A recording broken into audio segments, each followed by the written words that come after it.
Hello everyone, my name is Sabukta and I'm an English teacher and IELTS trainer.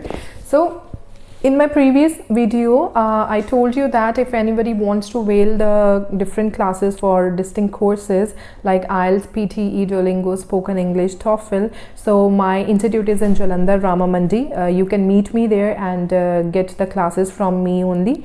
And another thing, I would like to thank you everyone for encouraging me that make more videos. Definitely, I'm working on it and try to make videos on daily basis. So let's move on with our Cambridge Book 1. Test 2 and passage 2, and the heading for that passage is migratory beekeeping. So one exercise we already done in my previous video, so today I will do our next exercise, that is of questions 20 to 27 diagram. So most requisite thing is that you have to read the instructions. So please never forget to read the instructions. Many students do like this in when they are running with time, they stop reading the instructions and directly start attempting the exercise. So it's my humble request to all the students who are preparing for the exams, please make sure that never forget and never ignore to read the instructions. So here the instructions are: label the diagram below, choose one or two words from the reading passage for each answer, write your answer in boxes 20 to 23 on your answer sheet.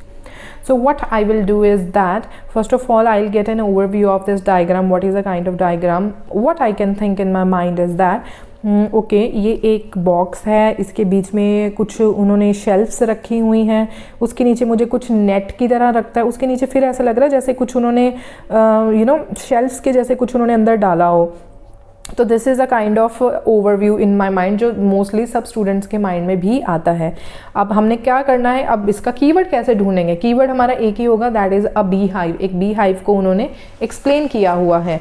Let's move on के इसको understand कैसे करना है. सबसे पहले तो मैं एक बी हाइव ढूंढूंगी कहाँ पर इन्होंने बी हाइव के रिलेटेड कुछ भी लिखा हुआ है. Let's move on. तो मुझे यहाँ पर नज़र आ रहा है beehive, brood chamber. Okay, so आपका देखिए बी कीपर जो आपका पैराग्राफ है, देखिए in their new location the beekeeper will pay the farmers.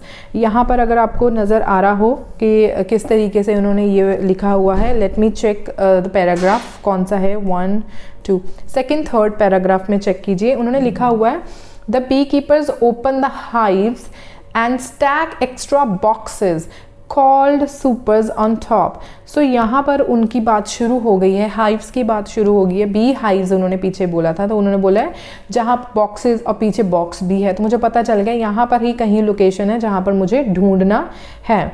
There उन्होंने लिखा है these temporary hive extension contain frames of empty combs. So मेरा फर्स्ट जो है मुझे ढूंढना है that is of your 20 question.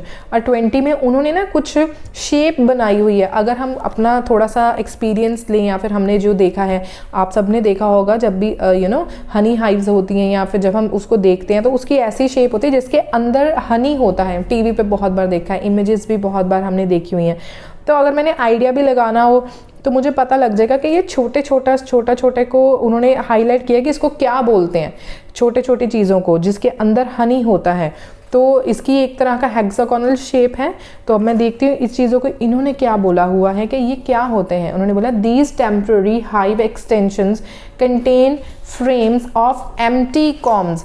अब देखिए उन्होंने आपको ऑप्शंस दिए हैं, 2 एरोज बनाए हैं, 2 लाइंस लगाई है. सबसे पहले तो छोटे छोटे जो हेक्सागोनल उन्होंने छोटे छोटे बॉक्स बनाए हैं, उसके बाद सर्कल के बाद एक लॉन्ग वाली लाइन लगी है जो अंदर को बता रही है.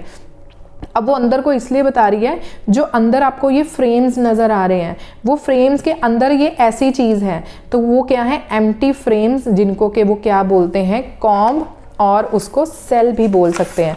जहाँ पर मैं पढ़ रही हूँ उन्होंने लिखा हुआ है these temporary hive, second third paragraph में, these temporary hive extensions contain मतलब क्या है इसमें? Frames of empty comb for the bees to fill with honey. अब ये भी मुझे पता है, अब बीज के लिए बोल रहे हैं, फिल हनी करने के लिए. अब ये हमें सबको पता है बीज का जो बीज है वो हनी कहाँ पर फिल करती हैं, ठीक है, वो ऐसे ही इन छोटी छोटी चीज़ों में. तो इसको क्या बोलते हैं? हम इसको कॉम्ब बोलते हैं.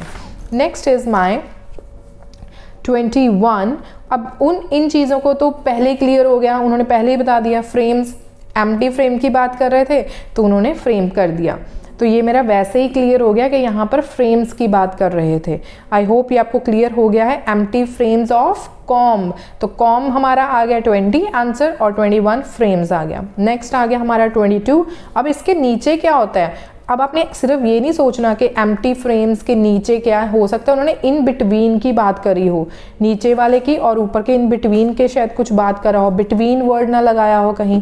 So let's find out. In the brood chamber below, अब बिलो आ गया। अब यहाँ पर आपने जब भी कोई ऐसा आपको, स्पेशली जब आपको रीडिंग में कोई भी डायग्राम आता है, सबसे इम्पॉर्टेंट चीज़ क्या है कंसंट्रेशन करने के लिए, दैट इज़ योर प्रपोजिशन। उन्होंने किस साइड बोला है, बिलो, अबव, बिसाइड्स, पैरेलल, ये सब चीज़ों से उन्होंने आपको आंसर्स बताए होते हैं। जैसे यहाँ पर उन्होंने बिलो वर्ड यूज़ किया है, chamber below the bees will stash honey to eat later to prevent the queen from crawling up to the top and the laying eggs. A screen can be inserted between the brood chamber. अब क्या आ गया, कहते हैं एक screen को add किया जाता है किसके, between the brood chamber and the supers. अब between chamber and the supers, between, अब यहाँ पर क्या आ गया आपका 22nd आंसर आ गया, एक स्क्रीन, क्योंकि इस चीज़ को इंसर्ट किया जाता है। उसके बाद 23rd है मेरा ब्रूड चैम्बर, साथ में वो मिल गया। कहते हैं a screen can be inserted between the brood chamber and the supers 3। अब यहाँ पर आपने कंफ्यूज नहीं होना कि हमें किस तरीके से पता चलेगा कि ये सुपर्स आना है और ब्रूड चैम्बर आना है, क्योंकि ऊपर अगर आप पढ़ते हो, जब मैंने स्टार्ट ही किया था पैराग्राफ पढ़ना 4 लाइन्स छोड़ के, ये 2nd 3rd पैराग्राफ, उन्होंने लिखा हुआ है beekeepers open the hives and stack extra boxes called supers on the top. So on the top super था, ऑब्वियसली यहीं से क्लियर होगा कि एंड में ब्रूड चैम्बर आंसर आएगा। सो ये हमारा हो गया diagram. Now moving further for yes, no and not given. So मैंने अपना पढ़ लिया और उसके बाद 24th है, पढ़ना स्टार्ट करते हैं क्वेश्चन। द इजिप्शियन कीप बीज on the bank of the Nile. अब कहते हैं इजिप्शियन कीप बीज, जो इजिप्शियन है वो बीज को कहाँ रखते थे, on the bank of the Nile. तो बैंक ऑफ द नाइल में रखते थे कि नहीं रखते थे, अभी पढ़ लेते हैं ये हमें कहाँ पर मिलता है।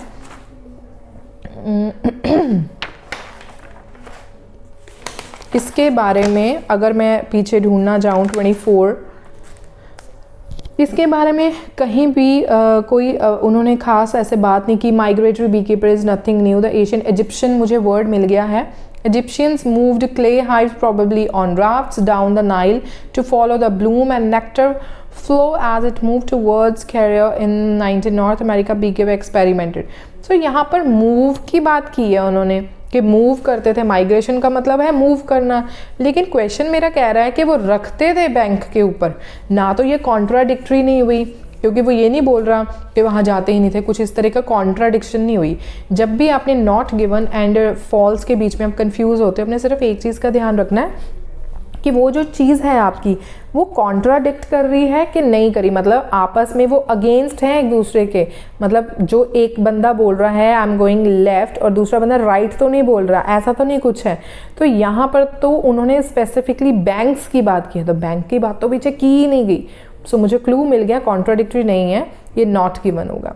First now 25th is first attempts at migratory beekeeping in America were unsuccessful. अब यहाँ पर सबसे इंपॉर्टेंट बात क्या है, आपने ध्यान में क्या देना, बच्चे यहाँ पर इसको सबसे कीवर्ड कौन सा सिलेक्ट करते हैं, अमेरिका, ये सबसे ज़्यादा कीवर्ड करना और पीछे ढूंढे। America is your just a keyword that help you to find out the location, but for answer what you have to concentrate is first attempt. कहते हैं first attempt at migratory beekeeping in America were unsuccessful.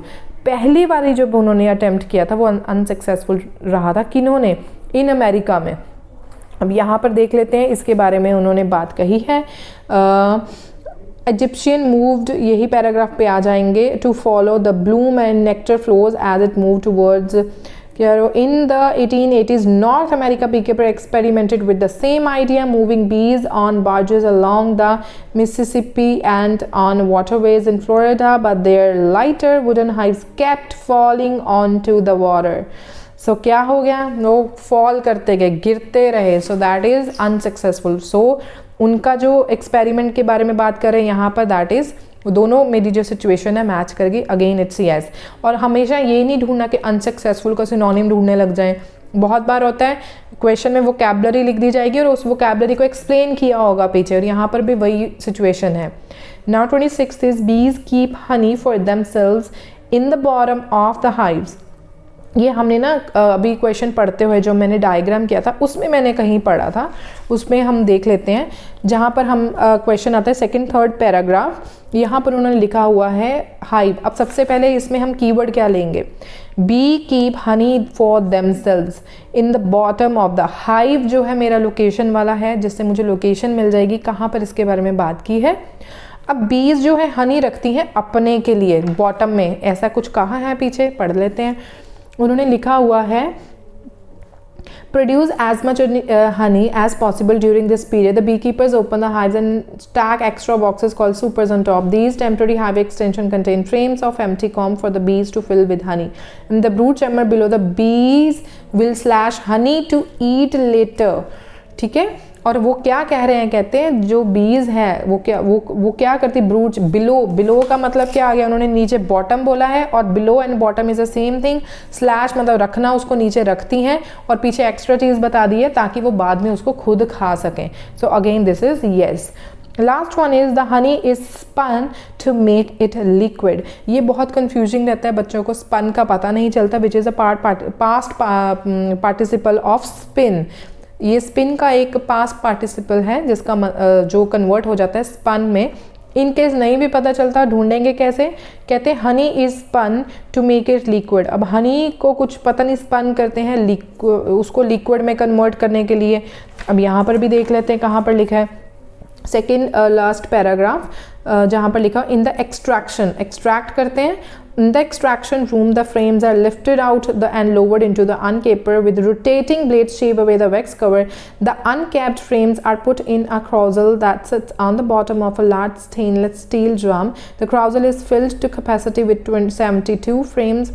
A switch is flipped and the frames begin to whir at 300 revolutions per minute. Centrifugal force throws the honey out of the combs. Finally, the honey is poured into barrels for shipment. अब देखो यहाँ पर उन्होंने बोला एक proper machine होती है, वो रेवोल्यूशन किस पे घूमती है, ठीक है, किस तरीके से. तो यहाँ honey is spin to make it liquid करने के लिए ना, उसमें से निकालने के लिए उसको किया जाता है. गलत ही बोल रहे हैं वो तो, ठीक है. तो इट मीन्स ये आपका कॉन्ट्राडिक्ट चले गया. वहाँ पर उसको एक्सट्रैक्ट करने के लिए स्पिन किया जाता है, ना कि उसको लिक्विड में. वो तो ऑलरेडी लिक्विड ही हुआ ना, सबसे पहली तो बात ही ये है कॉमन सेंस वाली. तो that is why it is no. So this is all about your passage 2. Now in next video I will explain for Cambridge book 1 test 2 passage last, that is tourism. Fine, I hope you are getting my explanation, and in case you are not understanding anything, please do text me or do call me for the classes as well, and for clearing up your doubts. Meanwhile, thank you, and please do subscribe my channel and like it. Thank you.